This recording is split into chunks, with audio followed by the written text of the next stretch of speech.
Hello everyone, welcome to my channel Learn Nursing Easy with me. If you are the first time watching my video, please like, share, subscribe and click the notification and stay tuned. Today we will see the continuation of nursing process unit, that is nursing process overview. Nursing process means, so it is a problem solving approach where the nurses identify the patient's problems by doing the nursing assessment, and then they make a diagnosis based on the NANDA, North American Nursing Diagnosis Association, has given some labels or statements what we have to follow, so that the nurses will follow, and they plan the interventions based on the diagnosis and implement those intervention and evaluate whether the intervention has given some benefit for the patient. So like this we make a nursing care plan, and that is called as the nursing process. And in order to do a good nursing process or nursing care plan, we need certain skills, that is cognitive skills. Cognitive skill is must have good knowledge about the reasoning and thinking. So we have to think what was the cause, and when we give some interventions we have to see why, that is what is the rationale of giving certain interventions to the patient. So like this, in cognitive we have to have good knowledge and thinking and memory, or all the ability you have to have in order to identify the patient's problem, and based on that you have to make the diagnosis. And next is affective skills. So this is the feelings and values. So patient is a human being with all the emotions, feelings and values. So we have to put ourselves in the patient's place, and we have to think what all the feelings the patient may have, and based on that we have to make our care plan. And psychomotor skills is the ability to do procedures on the patient. Right, I have to give medication, so we have to know the technique of how to inject a medication, etc. So these all comes under a psychomotor skills. So all these things are needed in order to formulate a good nursing care plan. And next coming the phases of nursing process. So there are 5 phases, that is assessment, diagnosis, planning, implementation and evaluation. And these phases are cyclic in nature, that is like in evaluation you have to identify whether the outcomes or whether the goal or objective is met. If the goal is not met, again we do a reassessment and we see for new problems, and we make another diagnosis, and then plan and implement and again evaluate. So this is a cyclic. Until the problem is solved, the process will be continued. So that is called cyclic in nature. And next coming to the phases of nursing process. So as I already said, assessment. So assessment is we identify or we collect from the patient certain information, or we make a examination on the patient and analyze and identify what is the problem, that is called as the assessment. And diagnosing is based on the patient's actual and potential. Actual is the problem in which the patient is suffering, and potential is the risk factors which can happen, okay, because of the disease or because of the treatment there can be some complications occurring. So these are the potential problems, so that we have to identify, and these problems should be made as labels. Labels means we have to make a statement, and that statement should be concise, that is very small statement, and it should have the meaning. So related to the health problem we will make a diagnosis. And next is planning. So in planning we prioritize the patient's problem, so which problem is so more important, and for that we have to develop the outcomes or goal, and based on the goal we have to plan the interventions. And implementation is working phase. That means what all we have planned in the previous phase we are doing on the patient or applying it on the patient, that is called implementation. And finally evaluation. So evaluation, as I already said, it is a continuous activity. That means if the patient's problem is solved, then the evaluation will be completed. But certain times if the patient problem is not solved, that is outcome is not achieved, then we have to go and review what is the patient's problem, again do a reassessment, and the process will continue and until the outcomes are met. So these are the phases of nursing process.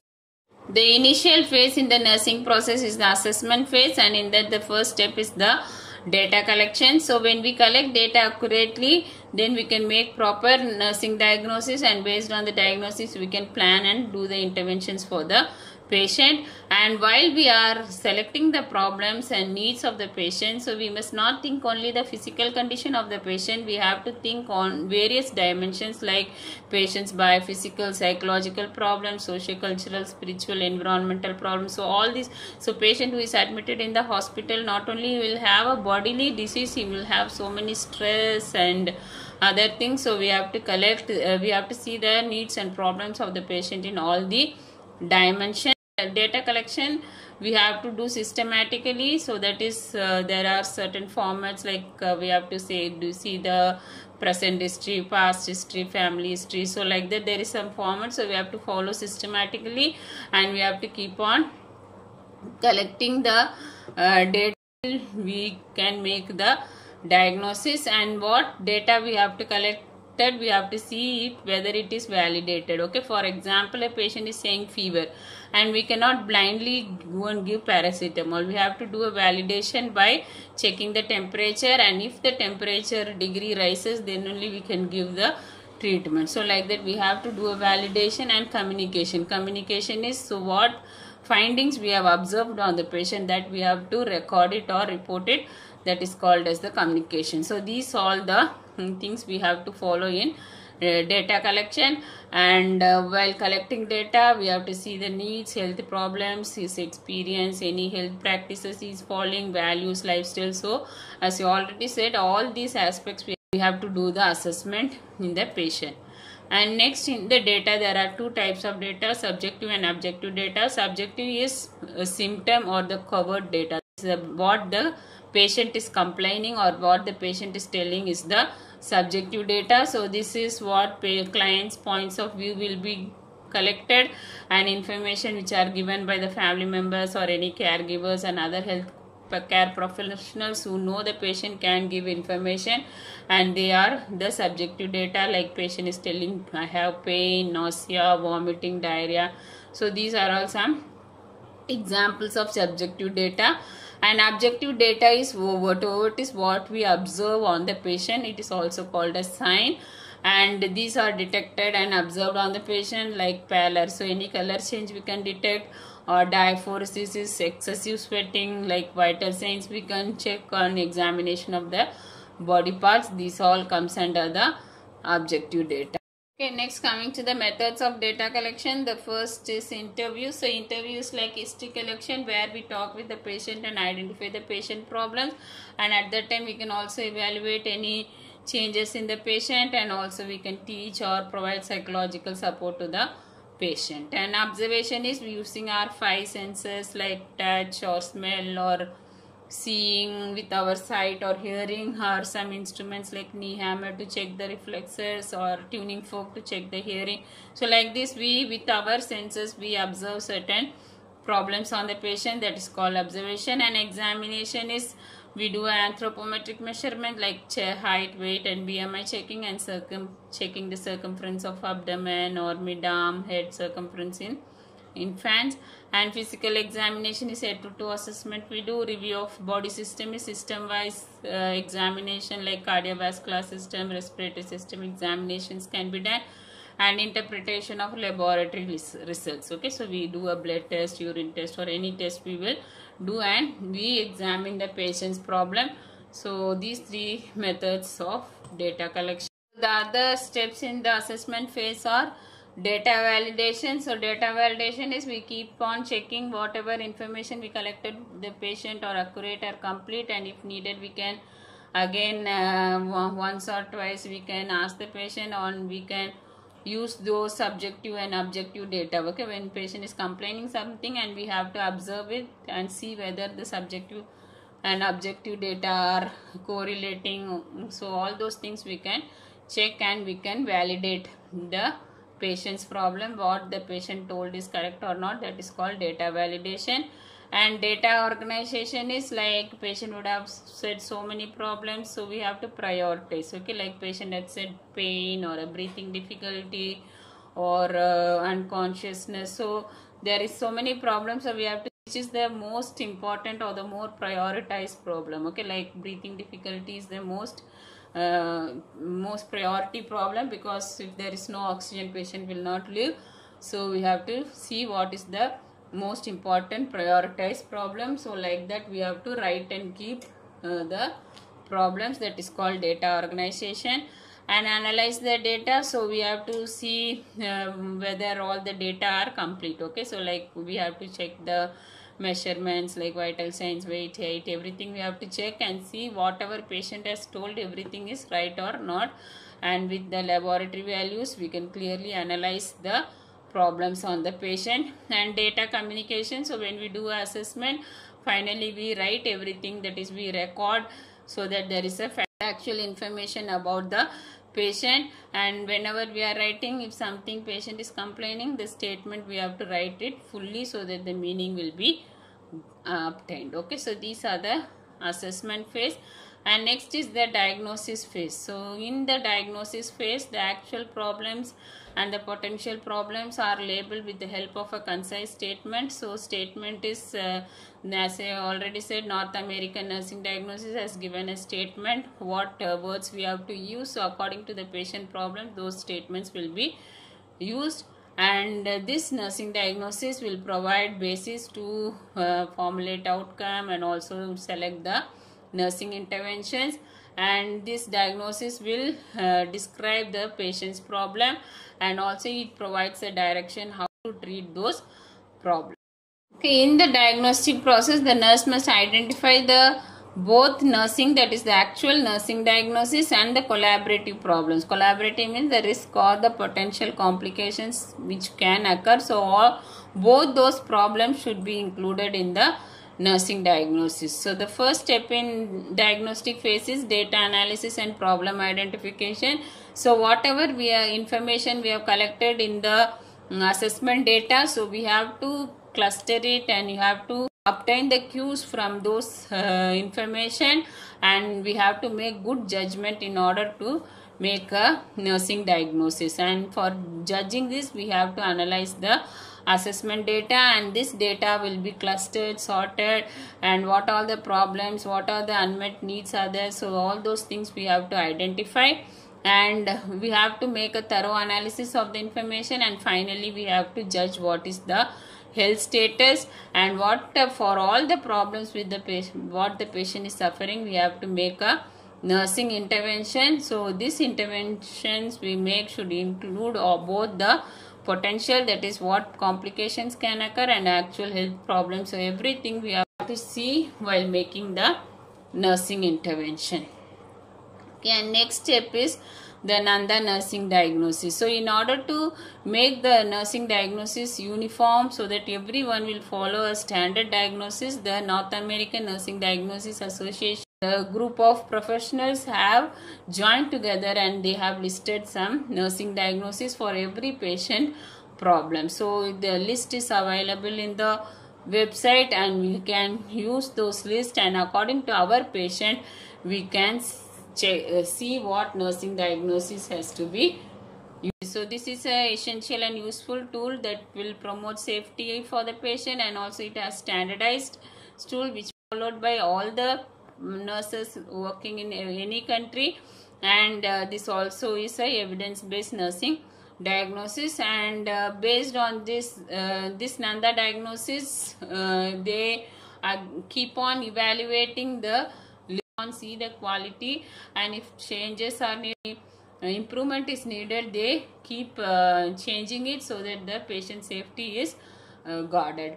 And all the healthcare facilities, so wherever nurses are working, they must have the Nanda nursing diagnosis in their unit, and also it can be accessed online, and this is more useful for implementing patient care. Next is formulation of diagnostic statement. That means what words or statements we can use while formulating a nursing diagnosis. So here there is 1 part, 2 part and 3 part statement. So in 1 part statement, it is a wellness diagnosis. So if a person want to move from a specific level of wellness to higher level of wellness, then we use 1 part statement. Okay, here there is readiness to improve knowledge or readiness to enhance nutrition. So like this, a person is ready improve his state of wellness, then we use this one part statement. And in two part statement we use only problem and etiology, but signs and symptoms are not included, because these signs and symptoms are universally known, or it is known by all the people who are working in the unit. So only if we mention the problem and etiology, then it is called as two part statement, like risk of aspiration related to impaired swallowing, or imbalanced nutrition less than body requirements related to limited income of for food purchases. Okay, so like this, if only the problem and etiology is included, then it is called two part statement. And in three part statement we include problem, etiology and signs and symptoms, which is called as PES format. And P is problem, so what problem the patient is having, like pain. Etiology is what is related factor which is causing the pain, like it may be a surgical incision or a pressure, that is compression of nerves, or edema. So anything which is related to the pain. And signs and symptoms is list of clusters of subjective and objective data, like pain related to surgical incision as evidenced by, you can see a incision scar or a surgical dressing, etc. So like that, signs and symptoms will be written with as evidenced by. Okay, next is PES format for labeling the diagnostic statement. So in this P is identification of problem. So when we identify the patient's problem, then under diagnosis has given a certain statement, like what we have to use. So based on that taxonomy. Okay, so taxonomy is like some subheadings like nutrition, elimination. So like this, there are some taxonomy. Under that the list is given, so we have to use the classification on that taxonomy in orderly system according to our patient's need. We have to identify from the list, and we have to use the diagnostic word. Okay, next is etiology, which is the E. So etiology of nursing diagnosis can be identified from the diagnostic statement. So what statement is we are using, like in case nutrition, so which is the cause for imbalanced nutrition. So like that we have to take the etiology from the statement itself, and this etiology will help in managing the problem.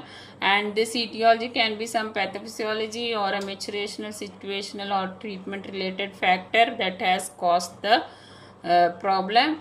And etiology, when we are writing, we should not write the medical diagnosis as such. Okay, for example, if patient is suffering from tuberculosis, you cannot write like impaired gas exchange related to tuberculosis. Okay, so we have to see what is the factor that is causing tuberculosis. So from that only we have to make a etiology. So that is the secondary medical problem only should be identified as etiology, and etiology should be written after the diagnostic label. Okay, that means after the statement related to, with the word related to, we have to follow the etiology. And finally signs and symptoms is the S. So here we have to see what are the defining characteristics will indicate the nursing diagnosis. Okay, so here there is a critical defining characteristics. So critical means which is the accurate nursing diagnosis, and major defining characteristics, so major problem which has resulted in formulating the nursing diagnosis. At least one critical or major defining characteristic should be there in the actual nursing diagnosis. Okay, so when we are writing this actual nursing diagnosis, and then related to will follow the cause, and finally we have to use the word evidenced by and finish the signs and symptoms. In case if there is a minor defining characteristics, that will be used for any risk related diagnosis, that is potential or possible complications related diagnosis, will use the minor defining characteristics. But for actual nursing diagnosis we should use some critical or major defining characteristics, which are nothing but the signs and symptoms. And always signs and symptoms we should write by using a phrase called evidence by. Finally, the collaborative problems which can occur due to some complications of the disease or treatment, and these problems should be treated with the help of other healthcare providers. That is, as a team we have to provide interventions. And in the diagnosis phase, the nurse has to include the risk for complications related diagnosis in addition to the actual nursing diagnosis. And in order to make this risk related diagnosis, we need a good knowledge about the pathophysiology and possible complications which can occur because of the medical treatment. Then we can make this risk or potential diagnosis. And while making interventions for such type of collaborative problem diagnosis, the nurse has to use the interdependent role. That means she should include physician or a dietitian or a physiotherapist, whoever will be participating in order to prevent, detect and manage the collaborative problems. So all those here roles will be included while making nursing intervention. So this is about the assessment and nursing diagnosis. So in the coming classes I will be dealing about planning, implementation and evaluation. So please stay tuned. I hope you have understood my class. Thank you for listening. Please like, share and subscribe.